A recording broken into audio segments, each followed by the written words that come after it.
Jefferies की एक report आई थी सर, सुबह पढ़ रहे थे हम, तो एक स्टॉक है इंटरेस्टिंग सा, मीशो।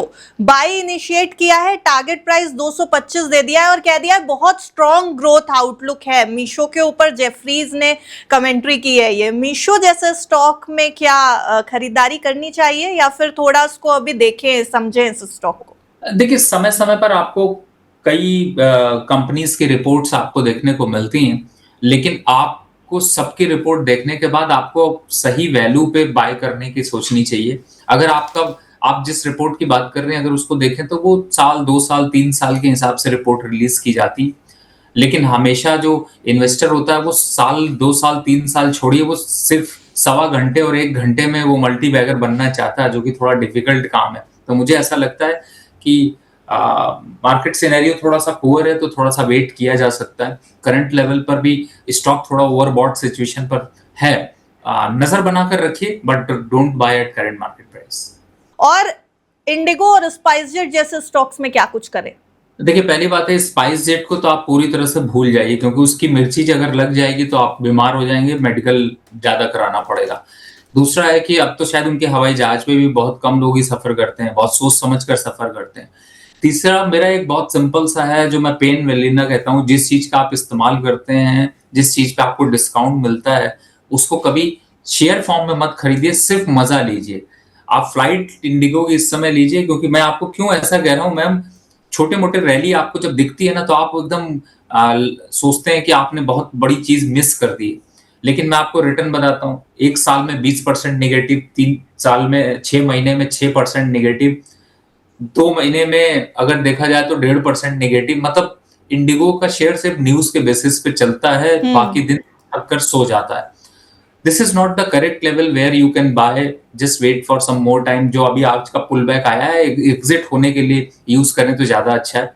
लेकिन जहां तक आपने ऑयल मार्केटिंग कंपनीज की बात की, उसमें अगर जाता हूं तो 2-3 ऑप्शन अच्छे लगते हैं। पहला आईओसी, दूसरा गेल, और तीसरे की तरफ अगर जाते हैं तो इंडियन ऑयल। मेरे ख्याल से इनमें अगर आप फोकस करेंगे तो आपको ज्यादा अच्छा है। और देखिए, इस समय सिचुएशन थोड़ी डिफरेंट चल रही है, लेकिन ये स्टॉक्स के फंडामेंटल ज्यादा स्ट्रॉन्ग। लॉन्ग टर्म में बेहतर रिजल्ट्स देंगे सर ओएमसीज के स्टॉक? जो प्रोबेबिलिटी अभी नजर आ रही है उसके हिसाब से डेफिनेटली आपको ऑयल मार्केटिंग कंपनीज निराश नहीं करेंगी। और ईवी स्टॉक्स का क्या हाल रहने वाला है? ईवी स्टॉक्स के ऊपर बहुत दाम लग रहा है जब से ये क्रूड में हलचल हुई है, जब से मिडिल ईस्ट टेंशंस बढ़ी हैं, तब से गवर्नमेंट का भी थोड़ा फोकस ज्यादा ईवी पर आ गया और निवेशकों का भी फोकस ईवी स्टॉक्स पर ज्यादा आ गया। बट ईवी स्टॉक्स की ये जो रैली है आगे जाकर के फंसाएगी तो नहीं? आज तक उसने सबको फंसाया ही है। आपके सामने एग्जांपल है, ओला इलेक्ट्रिक का पूछने हाल क्या वाली थी रहा। ये स्टॉक में आपसे सर। तो बेटर है कि कुछ चीजें सुनने के लिए अच्छी होती हैं, देखने के लिए अच्छी होती है, लेकिन पैसा बनाने के लिए अच्छी नहीं होती हैं। तो सुनिए, एंजॉय करिए, सब कुछ लीजिए। वैसे मुझे थोड़ा सा ये भी लगता है कि जिस चीज पे सरकार की पॉलिसीज पे बहुत ज्यादा डिपेंडेंसी हो, उस पे बहुत फर्क आ जाता है। कभी आता है कि सब्सिडी खत्म हो जाएगी, कभी आता है सब्सिडी स्टार्ट हो जाएगी। तो अच्छे बुरे दिन निगेटिव न्यूज और पॉजिटिव न्यूज पर डिपेंड करते हैं। तो मेरे हिसाब से आपको इन स्टॉक से दूरी बनाकर रखनी चाहिए। सही टाइम पर सही वैल्यू अगर देखनी है तो वो स्टॉक को थोड़ा स्टेबल होना चाहिए। अच्छा, अभी जिनके पास ओला का स्टॉक है उनको क्या करना चाहिए? एग्जिट करने के लिए ये राइट टाइम है क्या? गंगा नहाने के लिए फिर से आने वाला है कुंभ, जा सकते हैं। जी, चलिए इस इंटरव्यू को हम एक आखिरी सवाल के साथ एंड करेंगे। उस स्टॉक की बात करेंगे जिसने आज ही मार्केट में एंट्री ली है। सीएमआर ग्रीन का जो है वो आईपीओ आया था और आज उसकी लिस्टिंग हो गई है सर। 40% से ज्यादा के अपसाइड के साथ प्रीमियम पे लिस्ट हुआ है ये, और 192 के भाव पर जारी हुए हैं बाजार में शेयर। फ्यूचर क्या लग रहा है इसका? देखिए, फिलहाल जिस हिसाब से आईपीओ था उसके हिसाब से इसका ओवर रिएक्शन भी आपको देखने को मिला। इनफैक्ट 44% के आसपास की रैली आपको देखने को मिली। मुझे ऐसा लगता है, देखिए, स्ट्रैटेजी बहुत क्लियर होनी चाहिए। लॉन्ग टर्म इन्वेस्टर को तो बिल्कुल बाय नहीं करना चाहिए, लेकिन जिन लोगों ने लिस्टिंग गेन के लिए लिया था उनको मैं एक स्ट्रैटेजी, आपने चूंकि लास्ट क्वेश्चन बोला तो एक स्ट्रैटेजी बता देता हूं। पहला, कि अगर आप एग्जिट नहीं होने की सोच रहे हैं तो जो पैसा आपने डाला था, सपोज आपने 1 लाख रुपए डाला था, तो आप 1 लाख रुपए बाहर निकाल लीजिए और जो प्रॉफिट है उसी के उतनी ही शेयर आप उसको छोड़ के चलिए। उससे क्या होगा, वो शेयर आपके लिए फ्री हो गए और आपने अपना पैसा बाहर भी निकाल दिया, प्रॉफिट भी बुक कर लिया।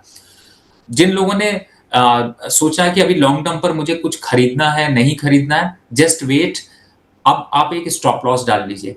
आज का जो भी क्लोजिंग प्राइस आएगा, इससे जब भी 3 दिन नीचे बंद हो जाए, एग्जिट कर लीजिए। और अगर 3 दिन तक कंटिन्यू, आज क्लोजिंग आ गया, जो भी क्लोजिंग आएगा नोट कर लीजिएगा।